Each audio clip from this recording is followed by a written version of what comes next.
All right, we've got part 3 of my project car restoration rebuild, and just wanted to show you guys some of the parts I've been collecting for this build. And as you can see, I kind of put them in order of how they would be on the car, and kind of laid it all out.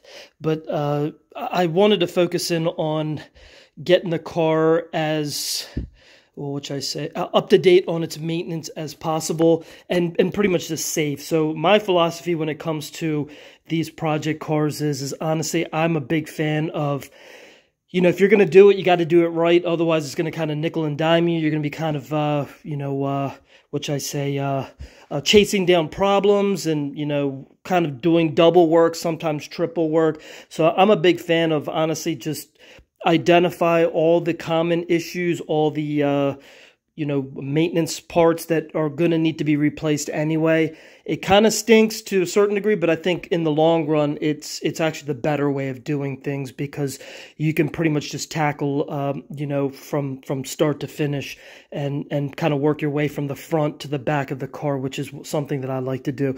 So I've actually been collecting a lot of parts here, as you can see, and I'll just kind of quickly go over what I bought. So, just to start from the front of the car, this piece right here is actually for the front bumper. My car has one for a license plate. I'm not going to run a license plate, so I bought that to replace it. The one that's actually on the car too, it's pretty beat up. So I was like, you know what, let me buy that.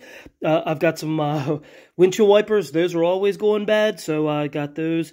And so these here are the trim pieces that go on top of the headlights. So this is kind of that seal that seals between the headlight and the hood.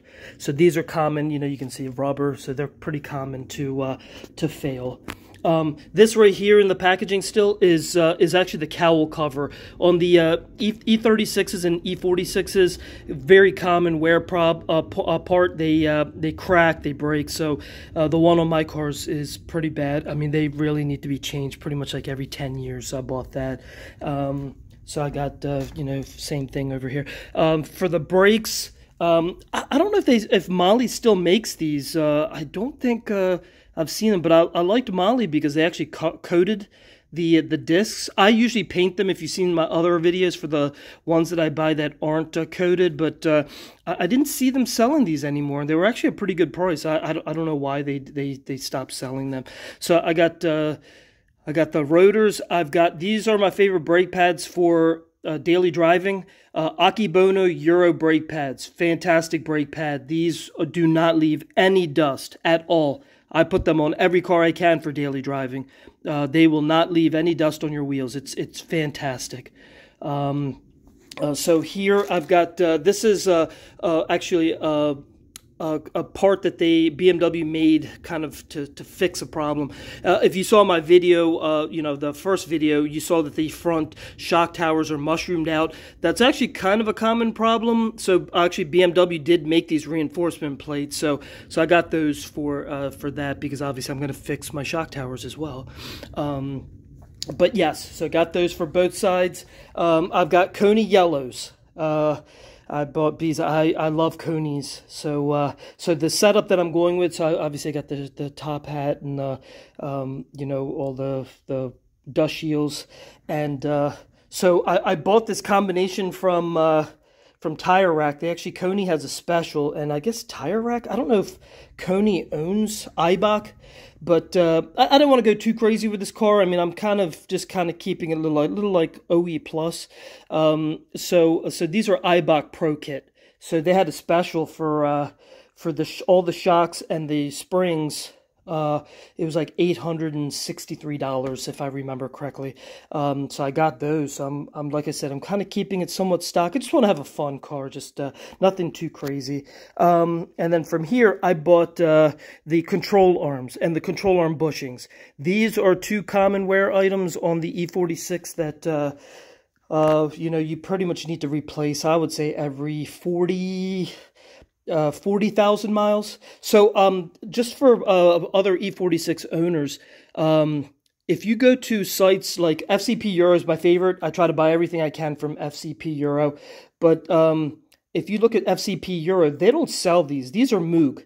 And these I've got from Rock Auto. And they were significantly cheaper than the ones that you get like Lemforder and Mali, I think, makes them. Yes, I believe Mali makes them. And and then obviously you can get genuine BMW. But these ones are Moog, which Moog makes, if you guys don't know, Moog makes a lot of the OEM ball joints for many new cars for the automakers. So these ones were actually, if I remember correctly, like $73 to $75 per side, which if you go to the to other like German specialized part stores, they don't sell these, and the other ones, they're usually at least $120, maybe 110, and go up to 180. Now, just one thing to note is, obviously my car is a ZHP, so when you're buying control arms, you can actually buy control arms with an upgraded bushing. So if you hear of the ZHP M Performance control arms, what they're talking about is this bushing that mounts to the knuckle is larger. This bushing is not, or I'm sorry, this ball joint is not bigger, which I was a little surprised. So when they refer to the ZHP control arms, they're only talking about this ball joint here that is bigger. So, I mean, is there a benefit? Yeah, I guess so. I don't know. How much does it last longer? Is it better for performance? I just don't know. But, you know, honestly, I wanted to actually at least just try these.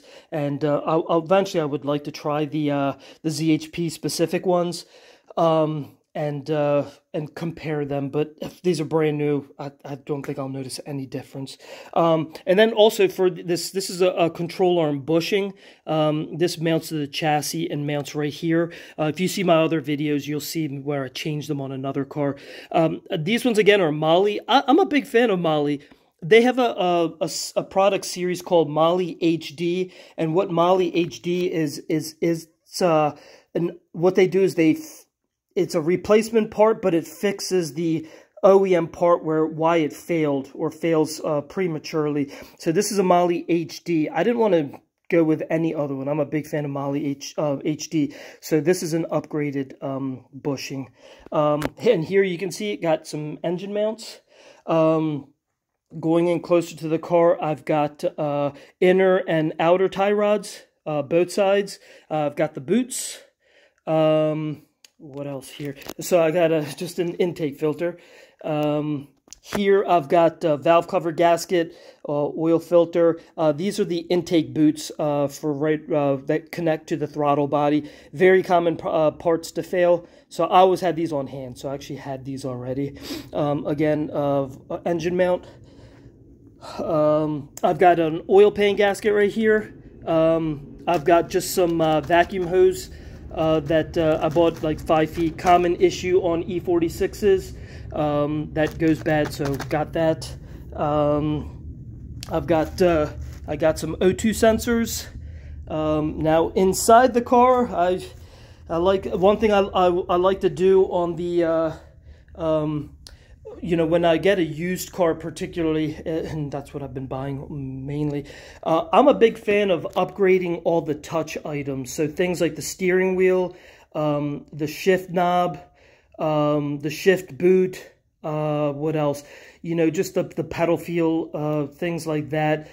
Clutch pedal feel. I try to get all the touch parts as nice or new if possible. But that's where really you get the most driving experience as far. Oh, I'm sorry. I want to shift the shifter bushings. I'm a big fan of replacing the shifter bushings, you know, because it makes the feel of the car, or installing a short shifter. But to me, those are the things that really, the shift knob feel, you know, the shift boot obviously makes it look nicer. The shifter bushings just make shifting, you know, newer, more precise. What else? Obviously, I do like to have a new clutch. You know, never hurt. Doesn't beat the feeling of a new clutch feel. And the steering wheel, when you're touching it, you know, whether it's got a nice leather wrap on it, OEM steering wheel. I'm a big fan of OEM steering wheels, not a big fan of aftermarket. So, But yes, so what I did is I got a ZHP Alcantara shift boot, and I got the ZHP 6-speed weighted shift knob. That's a very common upgrade for all E46s, even the M3. The M3 did not come with a shift knob, which is kind of surprising. But yes, M3 owners, E46 M3 owners, buy the shifter. It's the shifter knob. It's awesome. I really like it. It looks so nice. You can actually buy these in 5-speed as well. So for anyone who wants one and would like it to be correct, if you have a 5-speed, you can get that in 5-speed. So here I've got rear window trim, exterior trim pieces. The one that has the rubber where, you know, it meets the door, meets the glass. Got those. BMW is discontinuing these, unfortunately. I had to get shadow trim. They have a gloss and a shadow option. Unfortunately, the gloss black is, they're, I don't know if they're actually being discontinued, and the prices are going crazy on these. So do I need to replace these right now? No, I bought them just in case. I think they didn't even have the gloss black. And something crazy, I don't know if it was a typo, but the gloss trim, the trim that goes around the front and rear doors, the window trim at the top that goes from the A pillar, connects the B pillar and the C pillar that goes around the tops of the windows on the doors. Their BMW is charging $2,400 each for them. It's crazy. And the shadow line trim is, I think, like $300 or $400.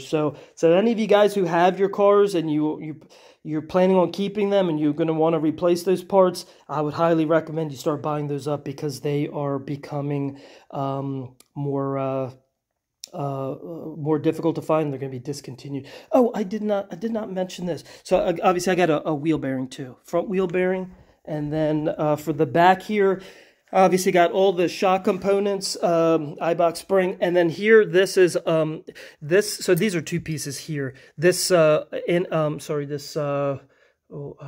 is this? I forgot what the can I remember what happened? But so this is actually a reinforcement plate that all E46 owners and E36 owners should get. This is important, but this shock mount is actually Moly HD as well. So this is kind of an upgraded one with the reinforcement plate, and you'll see that in my other video of when I did the rear shock install. So rear bearing, these are rear trailing arm bushing limiters. I've got the rear trailing arm bushing, so these go on either side, and it supports this bushing. And then I've got some more bushings here for the rear trailing arms, and then here is sway bar, rear anti-sway bar link. I've got some tires here. These are just, I'm a big fan of Bridgestone, so I got some Bridgestone SO4 tires.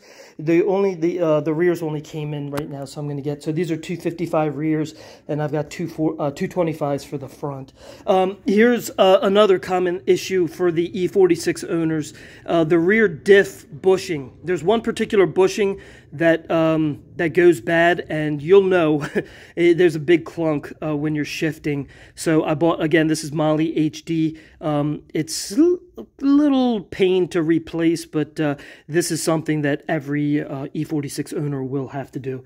It'll get a little loud and clunky, and yeah.